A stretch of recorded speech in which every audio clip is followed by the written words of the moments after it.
am going live for the first time. I'm trying out Canon's streaming software, and I've got two cameras connected to it. I just want to see how it works out and what we can do. So I thought for this first video I would talk about some storytelling tools and books and so forth, things that I use when I'm working with businesses and also with just individual story development. So where to start? I think I'll start with this. This is the Fabula deck for kids. Actually, let me just go through a few different things that I use. So the Fabula deck for kids is a simplified storytelling platform. It allows you to choose narrative elements, create characters, create scenarios, and introduce magical elements, basically, and then construct a story. I think it's actually really fun for adults as well. Fabula has a more complex story deck, and this deck is for people who are trying to write a screenplay or a novel, and it creates basically plot points in your narrative and characters, and each character has a narrative line, and then you start to identify which scenes you want to pull out of each of those and put into your story. That can sometimes help people dig out of plot holes where they're like, where does this character come from? If every character has a linear plot and narrative line, then they can jump into individual, and it's easier to say, okay, well, how does a character get from one place to another in the story? So that is for grown-ups, but I also really like the structure for kids. Storyteller Tactics. I used to be I used to promote this and be able to get paid for promoting it. They've removed their program, and so I'm just a person who likes to use Storyteller Tactics at this point. If you like it, get it. If you don't, do your own thing. But basically this format gives you the founder utilizes a lot of project management techniques and usability techniques in creating his structure. And so basically you go through and identify the different stages of where you're at in story development, and then you can choose where you're at, what you need to do, and then there's all a series of cards that allows you to explore different narrative themes within that, including the big picture ideas, character development, style, structure, story structure, and so forth. It includes some business tools like building a story bank for an organization or business, and so it's fun to use, and I'll dig into that a little bit.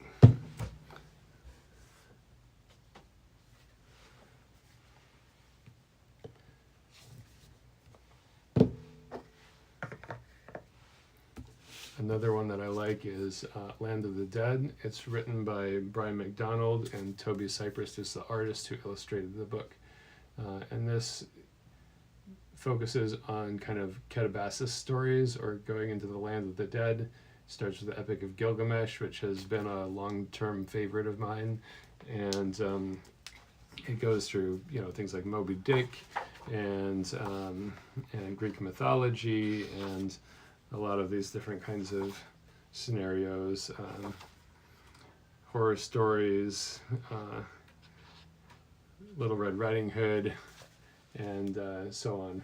So basically the idea is that sometimes we have to go through a difficult narrative journey to discover what it is that we are pursuing or what our goal is. And to take lessons from those difficult times. And so it draws on that and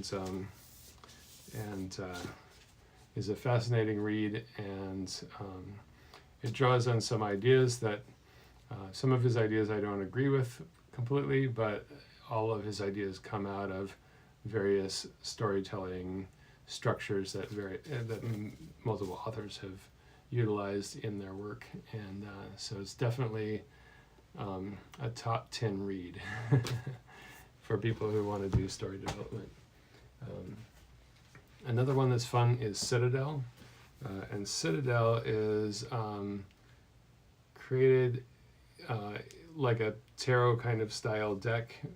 It's structured with the metaphor of a city, and in the upper echelons you've got government, you've got spiritual leaders, you've got institutions and universities and intellect and all those different kinds of components. And then as you work your way down, you get to, you know, laborers and wanderers and people that come in and out of the city that are not, you know, consistent. And in the middle you've got kind of your trades and crafts and businesses and things like that. And so it goes through, it has a whole series of character archetypes, and the character archetypes are things that you can dig into and explore. And so it's helpful for people that are into role-playing games, because the archetypes can be turned into characters or heroes, villains within that world. But it's also great for people that are thinking about, you know, their business and, you know, what kind of archetype could their business represent. So that's kind of a fun deck. Another one that's really great for storytelling is the Narata deck, and this one creates a whole series of characters, heroes, villains. It introduces scenes or conflicts, and so it can be used in gaming, but it can also be used, it's great for like creating comic books or illustrated novels that have a lot of these kinds of character tropes, and they're nicely illustrated and have interesting prompts. And so in a lot of ways these types of tools can be used together to craft stories and craft narratives. So that's kind of what I'm going to play with a little bit. So what I want to do is jump into one of these decks. I want to switch cameras. So let's take a look at the Fabula deck for kids. So inside of this is a guidebook that tells you kind of how to use the tool. And after the guidebook, it's got the cards and it's got a role-playing die. And at a certain point you can roll the die and then see what letter you get, and then choose. It basically introduces an element of chance into your story at a certain point if you want to do that. And so with kids, you can allow them to choose some of these cards and then give them some prompts. So they're in categories as well. So you start out with your idea and you choose an idea card. And so you've got these prompts, and this is where you can roll the die and say, okay, well, what letter did I get? So I got P for make your hero. And then so it has a question. Your main character is what you like most. And so we could create a character around something that we like. And with kids, you get interesting stuff like I like ice cream, so I have a character that's made of ice cream. Where would that go? So then you've got your ingredients cards, and that starts with your main character. You've already got a main character prompt. Our ice cream hero, our ice cream character. We've got an antagonist, and so that's somebody that's going to contest with our main character. So if our hero is made of ice cream, Our antagonist could be the sun. It could melt our hero. And then we've got the world. What does the world look like? Well, maybe the world is in an ice cream parlor. And then we've got more ingredients. So something happens. The air conditioning blows out and the electricity goes out, and now the sunlight can melt the ice cream. So, just thinking, in childlike ways, how might we kind of utilize these to get something kind of interesting in character. Then we've got structure. And these, in fact, are going to be similar plot points to what we get in the Fabula deck. But this is going to be more of an architectural structure to the story development. So here we have our Once Upon a Time. Once upon a time, somebody created the ice cream shop, and everybody loved it. And so the ice cream was always in stock and very plentiful. And then one day, the electricity went out. And so who's going to help save our ice cream here character? Maybe there's a shop owner that really wants to save the ice cream. And then all of a sudden what happens? So somebody comes into the shop and creates a distraction. And so we could create that narrative arc. And then a second trial happens. The rats have eaten through the cables. And then the sun comes out from behind the clouds and heats things up. And then our character is melting. And so something happens again. Now there's a new disruption. And then how does it get resolved? The wiring gets fixed, and the air conditioning and the freezer come back on, and the ice cream is saved. And then they've got these boosts. So what was the boost? Was our story too easy to navigate? Is there a way that we could make the conflict more intense at any point? And then who's telling the story? So is the story being told by an omniscient observer, or is the story being told by the shopkeeper, and we're in his world and seeing all this stuff happen, or is the ice cream telling us the story? Any of those things could change the descriptive structure and how we'd run that. Who do they care for? So, what is the ice cream character could actually be concerned about the kids that don't get their ice cream. And so actually maybe the ice cream is a very giving character, and the ice cream is willing to sacrifice part of itself for the kids. Is there a moment of despair? It seems like everything's lost and the ice cream is going to melt. And then, how could we introduce plot twists into that? Maybe there's a snowstorm and that saves the day by keeping everything cold. And then if they don't have enough help, maybe they need somebody, they need to find an electrician, they need to find somebody to chase the rats away. So what other characters could come into this story and make it more complex? And then what's the lesson learned?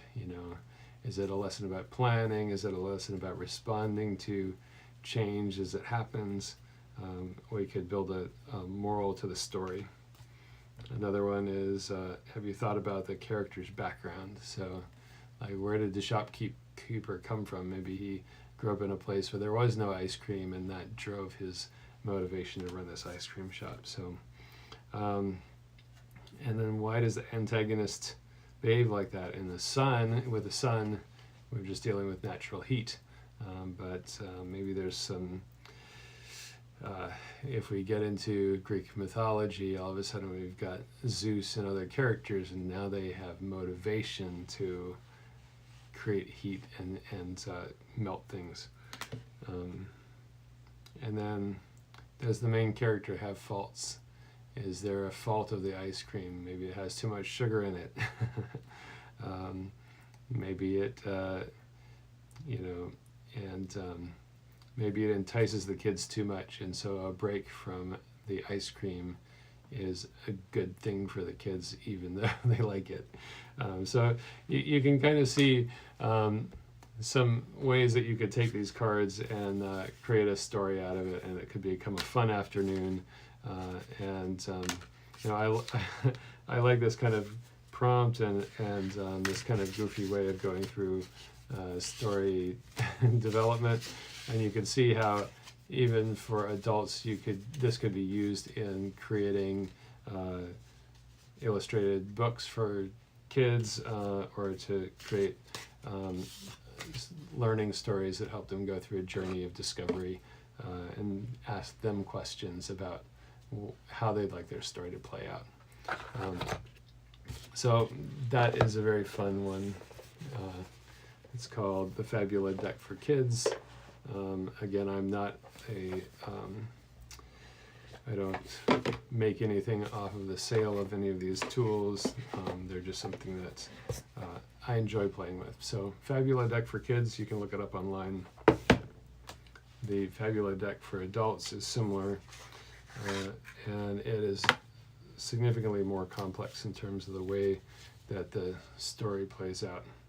It comes with a book that tells you what it's all about, and then it has some visual examples of how you can pool the assets. So basically you start with them. One of the reasons that they utilize a card format is because you can group them, and then you can start to throw your ideas into those groups, and then you can draw from those groups and then order them into the narrative structure from beginning to end. So you start with basically your idea generation expanding outward from central ideas in multiple categories, including your character, including your story arc, including beats, and so on and so forth.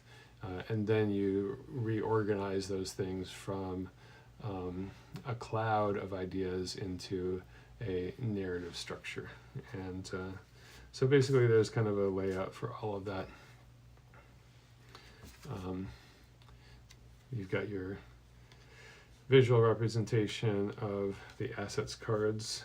So you've got heroes, you can play that out, allies, enemies, your narrator, your subplots, plot 1, plot 2.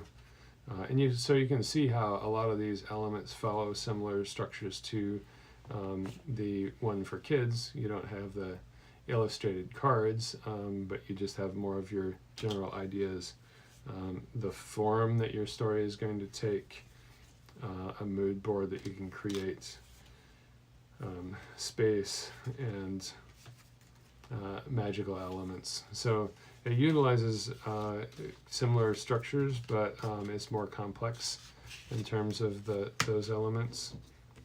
And so you work through the blue cards first in this format, and then once you have those elements, then you start to do your story development work, and you start with the hero's steps. So you start with a hero. You can set a hero. So here you can take these cards and then order them vertically.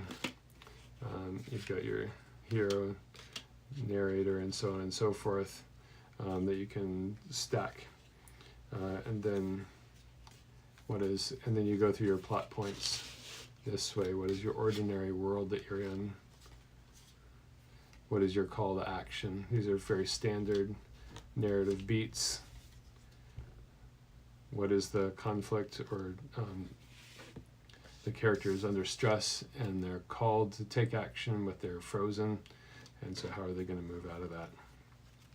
So basically these then start to a mentor aids the character. These are very traditional beats, and so on and so forth. So it's more complex in terms of those numbers.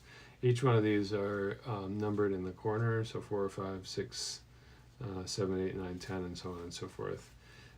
And then you've got editing cards where you can go back in and rework. So you take each of your characters and you create these plot points So you could have your hero, you could have your villain, you could have your support, your antagonists, and so on and so forth, and then build out those story beats. 3, 2, 1. You get these reorganized, and then you go into an editing process, and it kind of details that out as well. So I'm going to collect all of these up. So again, you can see this is kind of for longer format content, and that makes sense in terms of that storytelling approach. The kids version is simplified and made more visual, and has elements of chance included in it.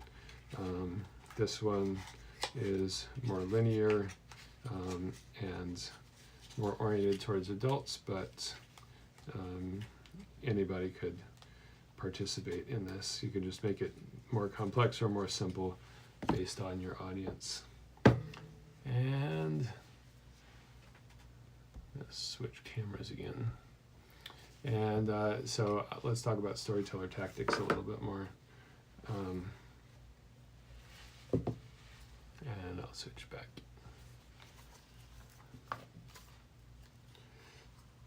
So it starts with that story building system.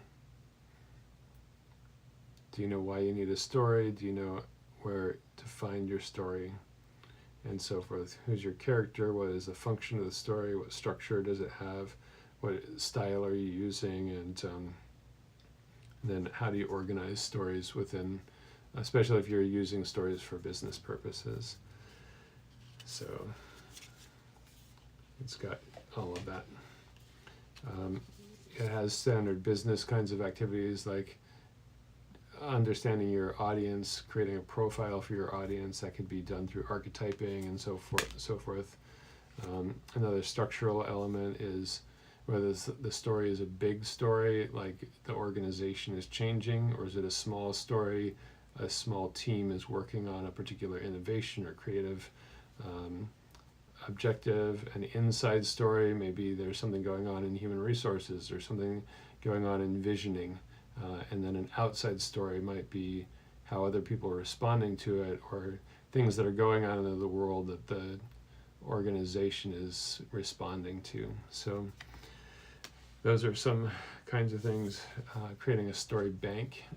Organizations very often, as they grow, they'll create story banks so that they have stories they can pull from and bring into their public relations, put on their website, or to utilize in various ways.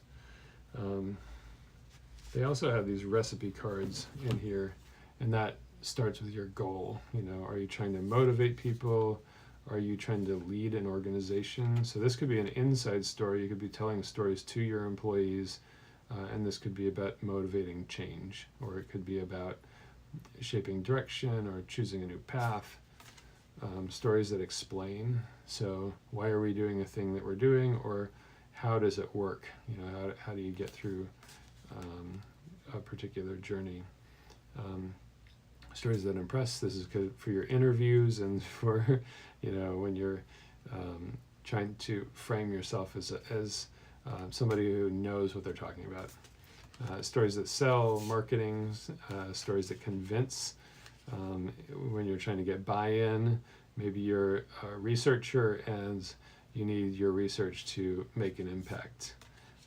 And stories that connect. So this is more about building relationships and connecting with other people. So each one of these cards has a narrative recipe that draws from these various elements. So you draw a yellow card. This is story listening. So this is connecting with others. You know, if you start by listening to others, they felt heard, they felt understood. And so story listening is one of the first steps here. Abstractions, if you could listen to a lot of stories, what is it pointing toward? You know, what can you draw out of talking to 10 people? Can you consolidate the input you've gotten from all of those individuals into abstract lessons learned, you know, things like that.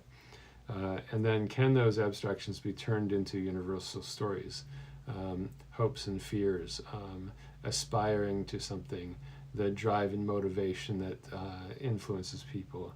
So you start to unpack what's underneath the story. Storyish conversations is when you go back to those people or to other people and you say, oh, well, here's what I've heard, here's what I think it might mean, let me bounce this off of you and let's talk about it. And so it takes on a story-like framework. A what if, how could things change if these perceptions are true, or if there is this opportunity, how can we capitalize on that? What would that look like? So that it's a conversation, but it takes the structure of a story. Where are we now? What is changing? What hopes and fears do we have? What's motivating the change? Do we want to commit to that? If we do want to commit to that, what steps are we going to take? What barriers might we face? So those are all elements that draw on this story structure and can be used in a conversation. And then circle of life, like what is that going to look like long term? If we're going to pivot, we're going to have a new launch phase where we need to discover and figure things out. We need to advance that. We need to move it into development, testing, and so forth. So maybe we have a lot of the stuff that's going on now continuing while we break out a small team that sort of explores this narrative opportunity. And what would it look like if we sunset all the stuff we're doing now and take on all these new ideas that we're talking about? So ending the current cycle, going into a new cycle, and there's a lot of metaphors that can be drawn from all of that as we go through. So these cards are really interesting because they give you a place to start, because in the full set there are a lot of cards, and if you try to take take a particular challenge and work every single card on that challenge, you might be weeks in just exploring that.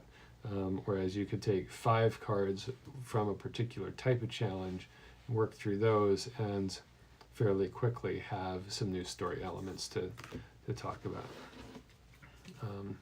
Then you can get into, like, here's a function card, simple sales stories. Someone you like buys the product, that's your influencer marketing. Someone like you buys the product, so if they're like me and it's working for them, maybe it would work for me. So that's kind of a peer narrative versus an influencer narrative. And old, regular, and tricky customers, so people who have used this for a long time versus people who find a new use for something. There's an interesting contrast between those. Maybe the old regulars are boring and I need to find somebody who uses the product in an interesting and new way. Or maybe that interesting new way is too problematic and maybe I fit more with the standard way that things are used. So starting to figure out who's in a particular situation, where they're headed. You could look at motivation, drive stories, like why did Steve Jobs want to start Apple? That's that kind of story. No easy way. This is like the Calabasas story that I was talking about with the Land of the Dead. So we're going into something that's challenging, and we have to work our way through a lot of problems to get through that. That's an interesting, rich narrative, but how are we going to get there? That's the question. And movie time, are we, like, how do we get that hook? How do we make it feel like it's moving along and we're invested? We have that element of suspension of disbelief. So in a movie, we get into the story, and even though the scenes are cutting and all of this is very a mechanical, physical process of assembling the scenes of a film, we feel like it's completely flowing. So movie time is about being able to develop story elements that follow those tools that are going on in that kind of format. I just need to check the time. 1:28. I got about 10 more minutes before I need to jump on a call. Order and Chaos is a traditional story. Downfall, you get all the Greek myths have that. Shakespeare has a lot of downfall in it. And so what can we learn from a downfall? You know, a lot of times it's, I tried something and it failed, but I learned this lesson, you know, or somebody else failed and I learned a lesson from them. So, and these have, you know, what do the story beats look like on that? And so as you go through these kinds of things, you can dig into that. Good and evil, three great conflicts, secrets and puzzles. Shock of the old. What's out there that's worked historically that people left behind because they wanted a modern solution? How do abstractions work? Digging into data. So anybody that's data driven or research driven, there's a lot of stories, and a lot of times data becomes dry. So how can we take data and turn it into a journey? That's basically the goal of that. So a lot of these different kinds of things. Trust me, I'm an expert. What's it about? Oh, that's interesting. That's funny. What do we avoid in horror shows? It's better to show the subject who's afraid than the monster. When you get into showing too much of the monster, you get into are the special effects believable? If the fear is believable, that's a more interesting kind of tale. So in horror, they often focus on the subject running away rather than the monster themselves. Story hooks, how are you going to get people in and keep them in? And then show and tell. The entire trip around the moon for NASA was a huge show and tell story, and I thought that was really fascinating. You know, you've got all of the videos that are coming back about how they're living in space, you know, how water works, how they use the technologies that they're using, how they take photography, and then you've got all the show and tell of how did the astronauts prepare for the journey, and what did they learn when they came back. So all of these kinds of lessons are things that fall into this show and tell kind of story. So there's a bunch of other ones that are in here. It's a fascinating deck. So I'm going to collect that back up. And let me see. In just a couple minutes, let me just show what these other ones are like. So the Citadel cards are visually pretty nice. They've got the foil embossing.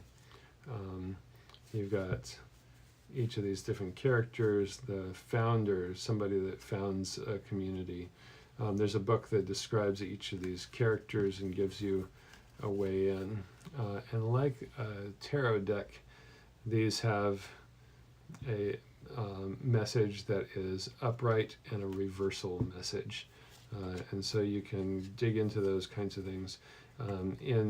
In business branding, we talk about the shadow, we talk about the archetype of the brand, and we talk about the shadow archetype. So the shadow archetype are the weaknesses that come when the archetype is too strong or overbearing. And so in this, if we utilize it in that kind of a way, we can explore our characters and the traits that they have. Now, often when we create a character, we want them to have multiple traits in here.